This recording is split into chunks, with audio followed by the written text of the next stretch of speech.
እግዚአብሔር ለምን ሰይጣን እንዲፈትነን ምን ይልለታል ነው? ይፈቅድለታል ነው። የመጀመሪያው ነፃ ፈቃድ ስለሰጠን ነው። እስቲ ነፃ ፈቃድ ስለሰጠን በሉ። ምን ነፃ ፈቃድ ስለሰጠን ወይም ሰው ስለሆን ነው እንድንፈተን የፈቀደው እግዚአብሔር። ሰይጣን እንዲፈትነን ለምን ይፈቅዳል ሲባል ሰው ስለሆን። ይሄ ማለት ምን ማለት እንደሆነ ታውቃላችሁ? እግዚአብሔርን ስለምንመስል ነው።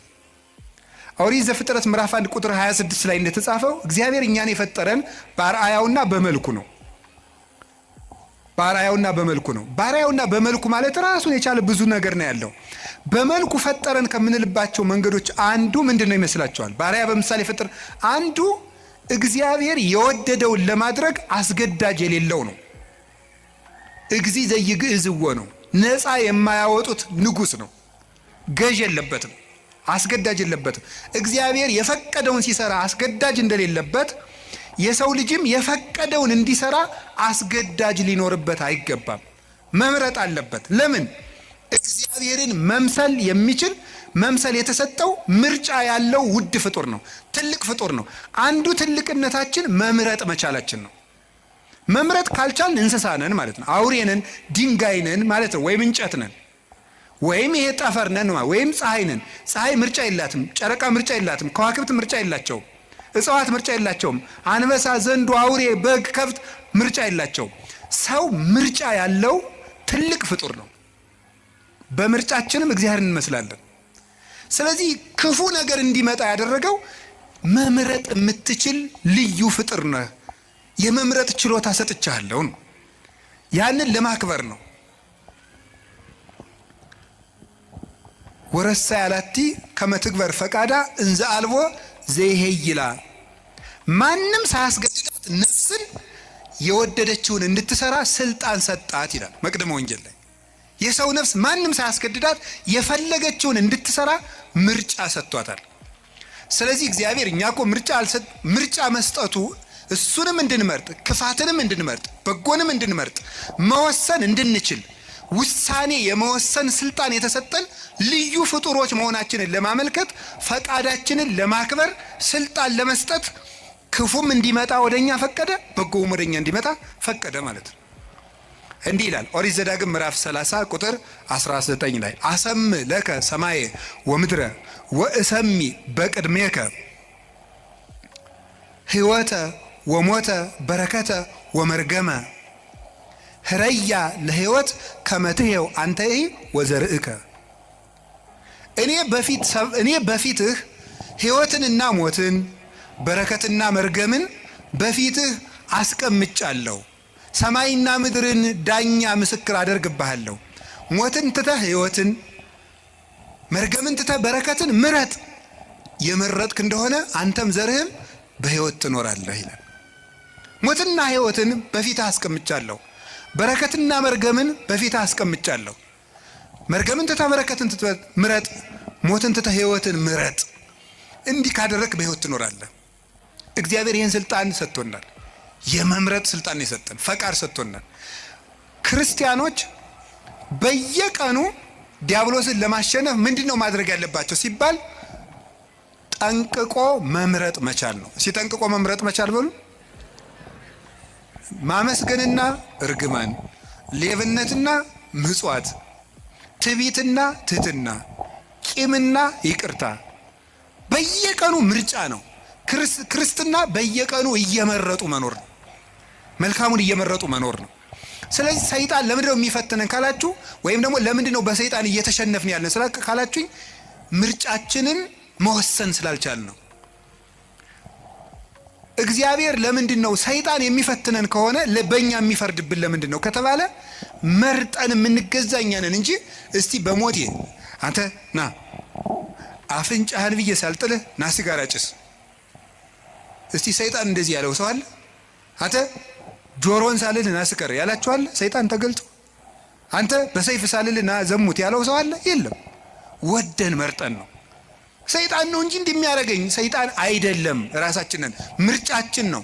ሰይጣን አቅራቢ ነው፣ እኛ መራጮች ነን። እግዚአብሔር ደግሞ እንድንመርጥ ያደረገን ክብር ሰጥቶን ነው። እስቲ መርጣችሁ ኑሩ። ሰምታችኋል አይደለም?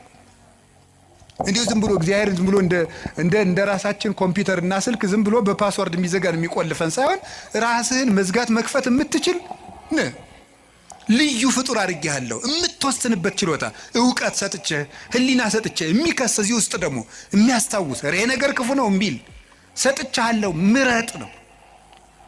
ታዲያ እንድንመርጥ አድርጎ ስለፈጠረን መልኩን ስለሰጠን ልናከብረው አይገባም እንዴ? እንዲሁ ዝም ብሎ እንደ በሬ ፕሮግራም ስላላደረገን በሬ በቃ እንዲሁ ነው ኑር ብሎት ይኖራል። ምርጫ የለውም። የሚበላውም ምርጫ የለውም። ያው ይሄን የተወሰነለትን እንዲሁ ሰሞኑ ቲማቲም ልብላ ይላል በሬ ይላል። እስኪ ንገሪኝ።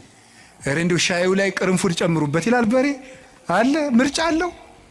እኛ እኮ መምረጥ ስለቻልን እኮ ነው። ይሄ ደስ አይላችሁ? የምለብሰውን ይሄኛው ነው፣ ይሄ እንዲህ አይነት ሸሚዝ ደስ አይለኝም እምትል እኮ መራጭ አድርጎ ስለፈጠረ ንጉሥ አድርጎ ነው እኮ የፈጠረ። በራስ እንድትወስን እንድንወስን አድርጎ አንግሶ ነው የፈጠረን። ሰብሰን ዘንጉሥ ውእቱ እያይመረ ሰው ንጉሥ ነበር አላወቀም ነው። ማንም ሳይወስንበት የሰው ልጅ ሕይወቱን እንዲወስን እግዚአብሔር ስልጣን ሰጥቶታል። የመለኮት ተሳታፊ ነው። ሱታፊ አምላክ አለው። እግዚአብሔርን ይመስላል። እግዚአብሔር ሳያስገድደው በከመ ፈቀደ ይገብር ወበከመ ሀሌ ይፌጽም አልቦ ዘይብሎ ምንተ ገበርከ ዘንተ አይሰምከው ዘንተ አሰነይከ። እግዚአብሔር እንደወደደ እንዲወስን ሰው እንደወደደ እንዲወስን ፈጥሮታል። ከቃሉ ጋር ናችሁ? ከቃሉ ጋር ናችሁ? ስለዚህ አሁን ሁላችሁም ሰይጣን እኛን እየገዛን ያለ በምንድን ነው ካላችሁ ነፃ ፈቃዳችንን ተጠቅሙ። እስኪ በሉ አቤት። እንዲያውም አንድ ቅዱስ ዮሐንስ አፈወርቅ የሚለዋል እንዴ ውብ ሴት ባየህ ጊዜ እግዚአብሔርን ለምን ውብ አድርጎ ፈጠረ ትላለህ እንዴ ይላል። ታዲያ ምንድን ነው ማለት ያለብህ? የራስህን ፈቃድ ተቆጣጠር እንጂ እግዚአብሔር ለምን ውብ አድርጎ ፈጠረ ትላለህ እንዴ? ብረቱ ላይ ሄደህ እጅ ቢቆረጥ እግዚአብሔር ለምን ብረት ፈጠረ ትላለህ? ራስህ ባለማስተዋል ተቆርጠህ ማለት። ሰይጣንን የሚቀልድብን በምንድን ነው ካላችሁ በፈቃዳችን ነው። አሁንም ቢሆን በዚህ ዘመን የተሳሳቱ ስብከቶች አሉ። ሰይጣን ማንኛውም ሰው ላይ አለ የሚል ስብከት የለም። ሰይጣን ማንኛውም ሰው እየገዛው ነው፣ አይገዛውም። ነፃ ፈቃድህን ከተጠቀምክ ሰይጣን አይገዛችሁም። ፈቃድ እኔ ሰይጣንን አለ ይሁን ምን አላችሁ መሰላችሁ? ቅዱስ ያዕቆብ ሲናገር ያዕቆብ ምዕራፍ 4 ቁጥር 4 እስከ 6 ሲናገር ምን አለ? ኦሆ በልወ ለእግዚአብሔር እንብየ በልወ ለጋኔን ወይርቅ እምኔክሙ። እግዚአብሔርን እሺ በሉት ጋኔንን እምቢ በሉት ከእናንተም ይርቃል ይላል። እግዚአብሔርን እሺ በሉት ጋኔንን እምቢ በሉት ከእናንተም ይርቃል። ሰይጣንን እምቢ በማለት ማራቅ ይቻላል። አልፈልግም በማለት በፍላጎታችን ሰይጣንን አለማቅረብ እንችላለን። በፍላጎታችን የእግዚአብሔር መሆን እንችላለን። የእግዚአብሔር መሆንም ፈቃድ ነው። አሁን አንዳንድ ሰው ይላል እንዲሁ እግዚአብሔር እንዲሁ ጥሩ ሰው ቢያደርገኝ ይላል። እንዴ የወራችሁ ሰው እኮ እንጨት አይደለም፣ በግድ አይጠረም። ፈቃድ ያለው ፍጡር ነው። አስፈቅዶ ነው የሚያድነህ። እንዲሁ እግዚአብሔር ሌሊቱን ሙሉ እንደው እንዳልተኛ ቢያደርገኝ አያደርግም እያልኳችሁ ነው። አያደርግም። ወደ መርጠህ ነው ማድረግ። ለምን ያስገድዳል እግዚአብሔር? እንደ እግዚአብሔር ለምን ፈቃዱን ያጋጫል? ፈቃድ ሰጥቶ እንደገና ለምን ያስገድዳል? እንዲሁ እግዚአብሔር ዓለሙን ሁሉ ጥሩ ቢያደርገው ምን ችግር አለ? አያስገድድማ። ነፃ ፈቃዱንሳ እንደዚህ ያድርው። ከቃሉ ጋር ናችሁ? እግዚአብሔር ከሁላችን ጋር ይሁን። ስለዚህ እግዚአብሔር እንድንፈተን ያደረገን በምንድን ነው? ነፃ ፈቃዳት። ክርስቲያን ማለት በየቀኑ እየመረጡ መወሰን ማለት ነው። ክርስቶስ የሚወደውንና ለራስ የሚጠቅመንን ነገር መወሰን ነው። ውሳኔያችሁ ላይ ከተጠነቀቃችሁ ሰይጣንን ድል መንሳት ይቻላል ከእግዚአብሔር ቸርነት ጋር ማለት። እንዲሁ ይህን ስፖርት ጌታ ሆይ እንዲሁ ይህን ስፖርት አላቀኝ ትላላችሁ አትሉ? ትላለህ? እስኪ ስለ ስፖርት አላቀኝ ብሎ የጸለየ እስኪ ትላላችሁ? እንዲሁ ይህን ጂም የሚባል የሚዘጋ አምላክ ብሎ የሚያውቃለ? ለምንድን ነው ደስ ብሏችሁ የምትሰሩት? ስትራፖ እየያዛችሁ ደረቱ ጋር እየያዛችሁ ለምንድን ነው ያን የምትሰሩት? ለውጡን ስለምታስብ ደስ ብሎ ነው የምትሰራው። ጥንካሬ ስላለ ነገ ጠንካራ ሆናለሁ በደንብ ቶሎ አላረጅም እያላችሁ አይደል የምትሰሩት? ጎባጣ አልሆንም ቀጥ ብዬ እሄዳለሁ እያላችሁ ነው የምትሰሩት እኮ ማለት ነው። ስለዚህ እንደሚያጠነክር አውቀህ ነው። ነፍስህም እንደዚያው የራሷ ማጠንከር ያላት። ነፍስን የሚያጠነክራት ምንድን ነው ካላችሁ መከራ ነው የሚያጠነክራት። ወምንዳቤ አርሃበሊተ ሰፊ ልቡና የሚገኘው ከመፈተን ነው። ተፈትኖ የማያውቅ ሰው አትንኩ ባይ ነው። ከሰው ጋር መኖር የማይችልም። ስለዚህ እግዚአብሔር ከመከራ የተነሳ አሰፋልኝ ያለ ቅዱስ ዳዊት ለዚህ ነው። መከራ ትዕግስትን እንዲያደርግ፣ ትዕግስትን ተስፋን እንዲያደርግ እናውቃለን፣ ተስፋ ደግሞ አያሳፍርም ይላል ቅዱስ ጳውሎስ። መከራ ትዕግስትን ያደርጋል። ትዕግስት እንድናገኝ ብርቱ እንድንሆን። የሰው ልጅ እንደ አትክልት ነው። አረጋዊ መንፈሳዊ እንደሚናገረው አትክልት በፀሐይ ብቻ ማደግ አይችልም፣ ይደርቃል። በዝናብ ብቻ ማደግ አይችልም፣ ሽባ ይሆናል። ስለዚህ ዝናቡ ያበቅልና ያሳድገዋል፣ ፀሐዩ ያበስለውና እንዲያፈራ ያደርጋል። ስለዚህ ሐሩሩን መከራ አድርጉት፣ ዝናቡን ደግሞ የእግዚአብሔርን ቸርነት አድርጉት። ሰው ሁልጊዜ ቸርነቱን ብቻ ቢያደርግለት፣ መከራ ሳይመጣበት ብቻ ቢጠብቀው የሰው ልጅ ልፍስፍስ ይሆናል፣ ሰነፍ ይሆናል። ዝም ብሎ መከራ ብቻ ቢመጣ ደግሞ ተስፋ ይቆርጣል። ስለዚህ እግዚአብሔር ምን ያደርጋል? ሰው አትክልት ነውና አትክልቱን ለማሳደግ ከመከራውም ጥቂት ጥበቃውንም ሳያቋርጥ ሁለቱንም እንዲፈራረቁ ያደርጋል። ክረምትና በጋን አላቋርጥም ብሎ ለኖህ የነገረው ይሄን ነው። ክረምትና በጋ መፈራረቃቸው ክረምት ብቻ በጋ ብቻም አይደለም። ክረምትም በጋም የራሳቸው ጥቅም አላቸው። በጋ መከራ ነው፣ ክረምት ደግሞ ቸርነት ነው። ሁለቱም ደግሞ ተፈራርቀው ይተረጎማሉ ተለውጠው። ስለዚህ እግዚአብሔር እንደዚህ የሚያደርገው ለምንድነው ሳለ እንድንበስል ከመመከራ ለሃይማኖት ጥቅሙ። ቅዱስ ጴጥሮስ እንደተናገረ ወርቅ የሚጠነክረው በመከራ ነው፣ ተፈትኖ ነው የሚጠነክረው። እኛም ጠንካራ ክርስቲያኖች እንድንሆን ስለሚፈልግ ክፉ ነገር ወደኛ እንዲመጣ ያደርጋል። ከቃሉ ጋር ናችሁ? እግዚአብሔር ከሁላችን ጋር ይሁን። ገበሬ እንዴት እርሻ እንደሚያስለምዱ ብታውቁ ተመስገን ነው። እኔ ገጠር ስላደኩኝ አባቶች ልጁን ቁጥቋጦ ለማስተማር አጣጥ አጋብ የሚባል እሾህ አለ። እጁን ያስጨብጠዋል። እሾሁን ነው የሚያስጨብጠው እኮ ያዘው ይለዋል። ከዚህ በኋላ ምን ይሆናል? መጨረሻ ላይ በቃ ምንም ነገር እልፍ የማይበሳው ይኖረዋል ማለት ነው። ወታደሮችን እንዴት እንደሚያሰለጥኗቸው ታውቃላችሁ አይደል? የታየኸው መጽሐፍ ቅዱስ ነግሮኝ ነው እንጂ እኔ ወታደር አላየሁም።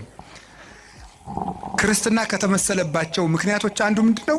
ወታደርነት፣ ውትድርና ነው፣ አርበኝነት ነው ያን የወከለው። ስለዚህ ለፍቶ ውሃ ጥሙን ችሎ ሩጦ ተሸክሞ እየሮጠ ተራራ እየወጣ ቁልቁለት እየወረደ በበረዶ እየረጠ በፀሐዩ እየሮጠ ነው የሚለምደው። ለምንድነው ሲባል ጠንካራ ድል የማይነሳ እንዲሆን ነው። እስመ ይኮነ ቀትልነ እምኀበ ሥጋ ወደም፣ ውጊያችን ከስጋና ከደም ጋር አይደለም። አላ ምስለ መኳንንት ርኩሳት እለ ይኮንንዎ፣ ለጽልመት ጨለማውን ከሚገዙት ከአጋንንት ጋር ነው ውጊያችን። ለስጋዊ ውጊያ ስጋዊ ብርታት እንደሚያስፈልገው ለመንፈሳዊ ውጊያ መንፈሳዊ ብርታት ያስፈልገዋል። እግዚአብሔር ለምንድን ነው ፈተና እንዲመጣ የሚያሰርገው ካላችሁኝ፣ ሊያጠነክረን ስለሚፈልግ ነው። ወርቅ በእሳት ተፈትኖ እንደሚጠራ በመከራችሁ የተፈተነ ሃይማኖታችሁ ጌታችን መድኃኒታችን ኢየሱስ ክርስቶስ በመጣ ጊዜ በክብርና በምስጋና እንድትገለጡ ያደርጋችኋል ይላል። እስመ መከራሃ ለሃይማኖትክሙ ትትረከቡ ሀለወክሙ በስብሐት ወበውዳሴ አመ ያስተርኢ እግዚእነ ኢየሱስ ክርስቶስ ከመ ወርቅ ንጹሕ ዘይትበደር ሳመከርዎ በእሳት።